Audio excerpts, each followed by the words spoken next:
Hello students, I welcome you all in my YouTube channel. In this video we will discuss about thalassemia. Thalassemia, it is a hemolytic disorder, that means it is related with blood. It came from a Greek word that means thalassa. Thalassa means the great sea. The highest incidence of thalassemia that was seen near to the Mediterranean Sea. That's why thalassemia is also known as Mediterranean anemia. Now we will see what is the definition of thalassemia. It is a congenital disorder characterized by either there is decreased synthesis or there is absence of one or more globin chain of hemoglobin. Congenital means the disorder is present from the time of birth. Because there is any defect into the globin chain of hemoglobin, the person may have thalassemia. It is autosomal recessive disorder. Into the hemoglobin there is two protein chain, alpha and beta chain. If there is defect into the gene that controls the protein synthesis, the person may have thalassemia. Thalassemia occurs due to defect into the gene that control production of these proteins. So the person may be present with thalassemia. Now we will see types of thalassemia. Thalassemia, it is of two types according to which protein chain is missing. If alpha chain is missing, alpha thalassemia. If beta chain is missing, beta thalassemia.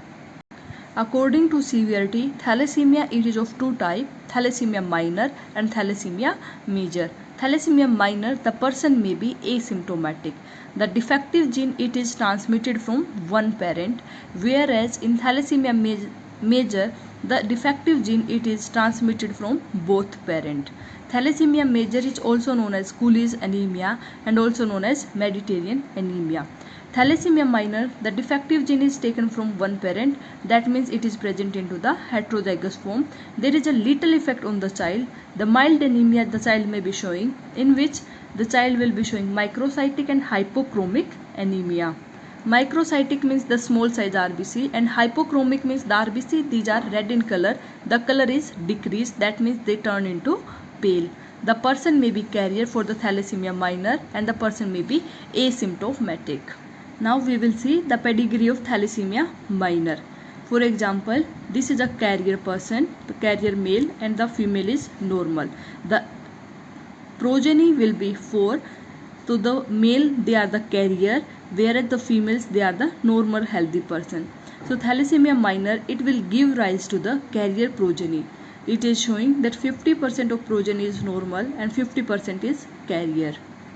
Whereas in thalassemia major, also known as Cooley's anemia, the defective gene is received from the both parents. Either both parents, they are carrier, or the parents, they are having thalassemia majors.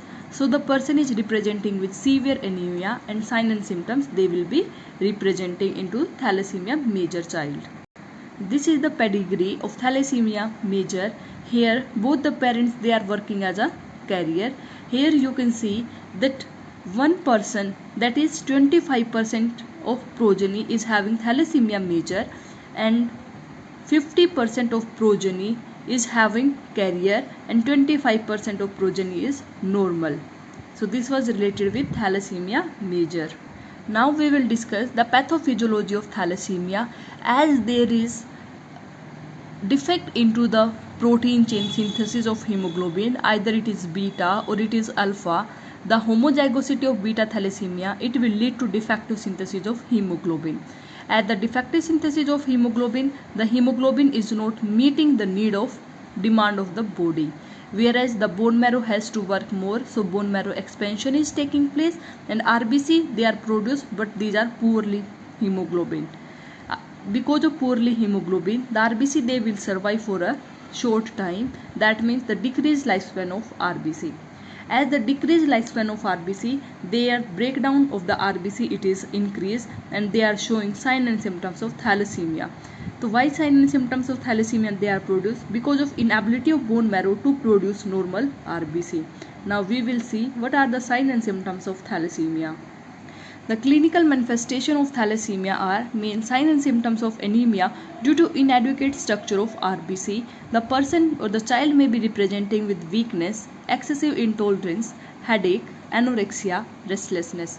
Because of bone marrow expansion, the child may represent with frontal bossing, maxillary prominence, tissue anoxia and infection. Because of rapid hemolysis, that means the RBC, they are breaking down more. The short lifespan of the RBC due to defect into the structure of hemoglobin. The signs and symptoms will represent over the whole body. Over the skin, the iron will deposit. Because hemoglobins contain iron and RBC they are breaking more, so iron is deposited due to increased breakdown of RBC. So two conditions may take place. One is hemochromatosis and second is hemosiderosis. Hemochromatosis means excessive iron storage into the tissue with the tissue damage, whereas hemosiderosis is excessive iron storage into the tissue without tissue damage. On the heart, the child may represent with cardiac failure, into the spleen, splenomegaly, into the pancreas, diabetes mellitus, endocrine system, sexual dysfunction may take place, into the skeleton, because of bone marrow expansion, skeletal deformities may be seen, enlarged skull, face protrusion, depressed nasal bridge, enlargement of maxilla and malocclusion of teeth. Now we will see what are the diagnostic measures of thalassemia. For the diagnosis, first we will collect the history, physical examination to be performed, hemoglobin estimation in which CBC count to be measured, and severe anemia can be seen as the child may represent with 2 to 6 gram per dl. For the CBC, the total erythrocyte count will be decreased, hematocrit value will be decreased, MCV and MCH value is also decreased, and WBC will showing leukocytosis, that means increased WBC count, that means the child is showing infection. Peripheral smear के अंदर RBC में भी hypochromic, microcytic और anisocytosis. Hypochromic means hypo means decrease, chromic means colour, the colour of RBC it is change from red to pale. Microcytic means small size RBC and anisocytosis means size change, that means the size of RBC it is going to increase. In the bone marrow examination, serum bilirubin level is increased due to hemolysis of RBC, serum iron level, the ferritin level is increased, HPLC test, radiological studies like X-ray, CT scan and MRI. Now we will see the management part of thalassemia. There is no cure of thalassemia, but the supportive treatment can be given to the child. For example, the blood transfusion for severe anemia. If the hemoglobin is less than 7 gram per dl, regular blood transfusion can be done till the hemoglobin reaches 10 to 12 gram per dl.